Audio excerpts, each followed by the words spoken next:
மிகுந்த வலியா இருக்குது. ரொம்ப சொல்ல முடியாத துயரமா இருக்குது. என்ன பண்றதுன்னு தெரியல. நேற்று மத்திய அரசு நிதி பகிர்வு அளிச்சிருக்கிறாங்க மாநிலங்களுக்கு. அதுல பாஜக ஆளுகிற மாநிலங்கள்ல அதிக நிதி பகிர்வும் தமிழ்நாட்டுக்கு 4000 கோடி ஒதுக்கி இருக்கிறாங்க. இதே உத்தரப்பிரதேசத்துக்கு 18,000 கோடி ஒதுக்கி இருக்கிறாங்க.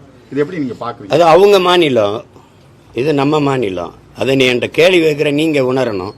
நான் அதை சொன்னா என்னை பாசிஸ்டும்பீங்க, செப்பரேட்டிஸ்டும்பீங்க, என்னை இனவெறியன்பீங்க. ஆனா இந்தியாவில் பொருளாதாரத்தை நிரப்புகிற மாநிலத்தில் எனக்கு என்ன எத்தனாவது இடம்? அப்ப எனக்கு என்ன மதிப்பு இருக்கு? என் வரியை புறம் கட்டு. உத்தரப்பிரதேசத்தை விட குறையா எனக்கு 4 விழுக்காடு 5 விழுக்காடு வரி இருக்கா? சொல்லுங்க, நீங்க சொல்லுங்க. எங்களை இந்த நாட்டாளர்கள் ஆள்பவர்கள் எங்களை இந்த நாட்டு குடிமக்களாக ஏற்க மாட்டார்கள்.